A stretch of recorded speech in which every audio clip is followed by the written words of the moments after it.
Happy Friday, everybody. Seth with Everyman Prepping here.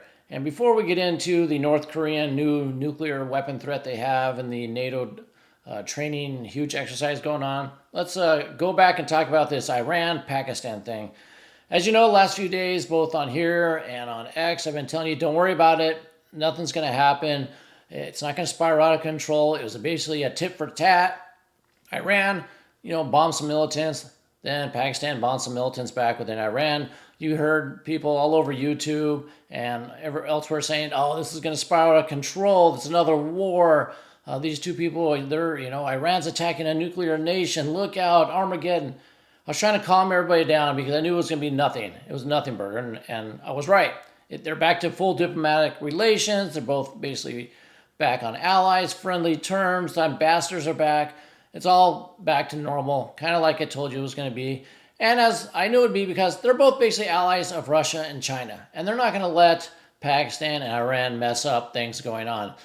China needs the Iranian oil. Russia needs Iranian weapons and stuff. They're both, getting stuff from Pakistan as well. So, they're not going to let those two go, and start anything further. I know you see, let me turn on here. I know you see this happening right now. Someone posted this thing saying Iran is preparing for war and there's missile shipping. Well, and they're mobilizing it. Well, they are, but it's not against Pakistan. Basically, they're getting to go to war with probably, Israel and United States, the West, all those people is who they're, getting ready to go to war with. So don't worry more about Pakistan. That's not going anywhere. If you want to worry about Iran getting involved with Israel and the U.S., whether it be helping Hezbollah or the Yemeni Houthis, that can be a concern, but don't worry about Pakistan. Like I mentioned, that's going nowhere. Everybody's all friends again. Everybody's happy. So let's get on here and talk about North Korea. As we do, please like, comment on the video, share it if you wish, and subscribe to the channel. So now we have North Korea yesterday tested a nuclear-capable underwater drone that we hear says can make a radioactive tsunami. And it says they dubbed it an exotic system. They called it the Hayel. I don't know what that translates to. I should have looked that up, but I don't know. If you know what that means, put it in the comments. Hayel, I don't know if that means anything or not. 523 system. Here's a picture of it exploding. Now, this wasn't a nuclear test. I think we would have all known there would have been seismic, monitors that gone off. There had been radiation detected in the area, kind of like they did in the Marshall Islands. We don't know what happened there. Maybe someone else tested a nuclear drone. Who knows? But this was just a conventional explosion, testing it out. And a quote from the North Korean media basically says, our Army's underwater nuke-based countering posture is being further rounded off, and its various maritime and underwater responsive actions will continue to deter the hostile military maneuvers of the navies of the U.S. and its allies. Basically, they would use this to, set off. You could disrupt aircraft carriers, submarines, everything like that. Plus, they put this out. They touted that the weapon's ability for surprise attacks, unleashing mass destruction by generating a radioactive tsunami through a large underwater explosion. Well, where have we heard about that before? Well, we heard about it here. Putin's Poseidon and the radioactive tidal wave of death. That's right. Russia has one of these giant underwater huge torpedoes that can do the same thing. They threaten to take out the United Kingdom with it. It says Russia's made its first batch of nuclear-capable torpedoes that are said to be so powerful they could cause radioactive ocean swells and large nuclear tsunamis that could destroy coastal cities in the U.S. or the Allies. So what do you think North Korea, got this from? Yeah, I think they got it from the Russians. Kind of like I said with everything that's going on. All this new tech, new capabilities that North Korea has, probably from the Russians, probably in trade for materials, for ammunition, or actual artillery shells, military pieces, who knows what. Basically, they're trading commodities to the Russians. The Russians are giving them tech. That's where I think, North Korea's getting all this. But, North Korea's a bit of a loose cannon, and, who knows what they're going to do with this tech. So, something to watch out for. Here's some pictures of it. This was on the thumbnail. This is the drone/torpedo, whatever you want to call it. Here it is in action, underwater. And then you see the explosion here just from the other day. So, something else to watch out for. And this, on the East Coast, we have Russia with their torpedoes. On the West Coast now, we have North Korea and their, nuclear drone. Take out both coasts of the United States at once if they needed to. Could be a possibility. Like I said, North Korea will do the bidding of China and Russia when it's time. And this is just another tool in their arsenal of nuclear weapons. So just keep that up in mind, in the back of your mind when you're thinking about what could happen in the world. Moving on from here, we have this. NATO is going to hold the biggest drill since the Cold War, since the 1980s Cold War, with 90,000 troops. Now, you don't move this many number of troops unless you think you're going to war. Maybe you're planning on war, because it's very costly. Wear and tear on the machinery, on the men, rotating them and out. So this is a big endeavor. You know, in the Cold War, they did it because, well, they thought they were going to war with Russia at the time. The Berlin Wall fell instead. Peace was had. Could that happen again? Of course it could happen. Will it? Well, we'll see. So we have here's called a Steadfast Defender 2024. It'll run through May. And that says the Steadfast Defender 2024 will demonstrate NATO's capability to rapidly deploy forces from North America and other parts of the alliance to reinforce the defense of Europe. So the drill is to plan for how fast can troops get from Canada, United States, other parts into Europe because the Russians invaded. Germany thinks they're coming through, Poland thinks they're coming through, they're coming through the Baltic States, whatever it is. We're going to practice how fast we can react to this. Basically, we're going to pre-position 90,000 troops in that area at this time just in case it happens, if you ask me. And it says the last exercise of a similar size were Reforger in 1988 and 125,000 troops at that time. So pretty big going on then, and we'll see what comes of this. Like I said, you don't position as many troops unless you think something's going to happen. Yes, it's training, but it's also, good thing the troops are here because we thought something worse was going to happen. The Baltic States, speaking of them and what might happen, they're going to build new defenses on Russia and Belarus's borders because they're pretty much sitting ducks, like I told you in the last video.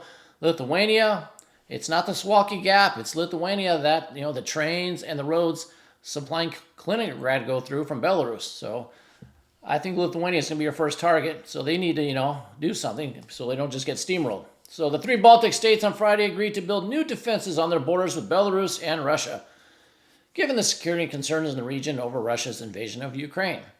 Estonia, Latvia, and Lithuania will construct anti-mobility defense installations, the dragon teeth, anti-tank stuff, that kind of things. They'll do it in the coming years to deter and, if necessary, defend against the threats. I don't know if they have coming years. Some stuff was coming out today that, 5 to 7 years from now, Russia will attack. 5 to 7 years is a long time away in what's going on. Things are moving so fast. They better plan for something sooner than later. 5 to 7 years now, who knows what's going on 5 to 7 years from now, but that seems to be a little far off. And we have this too. The Baltic states will build a defense line against Russia. Estonia is going to build 600 of these concrete bunkers to repel Russian aggression. They'll protect the military from enemy fire and fragments or whatever. I don't know how long it takes to build 600 concrete bunkers, but like I said, they better speed up their deployment of this because it might need it sooner than later. Because you got the Belarusian, one reason is you got the Belarusian defense minister saying, we're going hot. So he said here that the Europe has changed radically and the East-West confrontation now is entering a hot phase. And that was the Belarusian defense minister, Viktor Krenin. So he thinks it's going into a hot phase.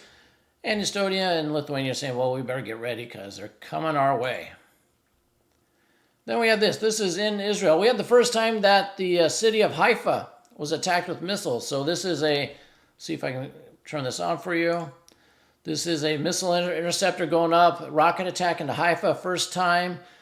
Not sure if it came from Gaza or from the north. I believe they were fired from the northern side. In fact, we can probably read this here. Let's see what it says.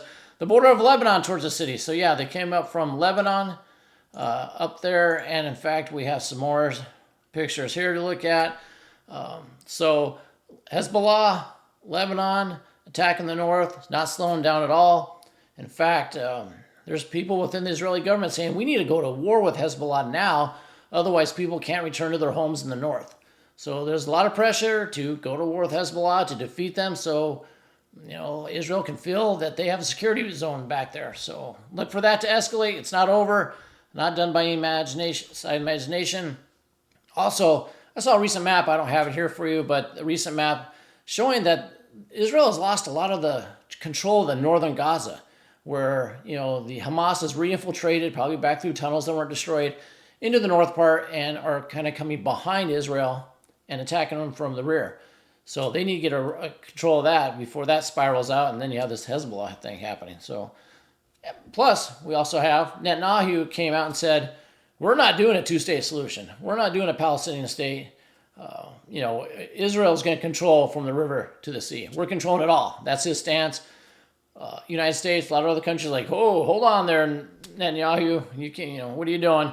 But I think Israel's saying, hey, we're going to do what we want. This is what we do for security, and we're not doing two states. So a lot of disruptions there as well. Now let's go on to the Houthis. They're still attacking ships. The U.S.-owned, Greek-operated Kim Ranger was targeted by a pair of anti-ballistic ship missiles. First reports out, this is a picture of it here, that the missiles landed in the water, no damage. Then we heard some posts on X saying, no, it is actually damaged and not sunk, but damaged so much it's unusable. It's dead. So I don't know where it's at, but attacks are still happening. Fog of war kind of thing. Who knows what's really going on, but they have hit this U.S. ship. Here's a video. You can see, this says cargo ship. I don't know if this is that one or not. Let me see if I can blow it up so you can see it. I'll have to replay it, but this is a drone hitting the ship, and I'll just let it loop here for a few times so you can see.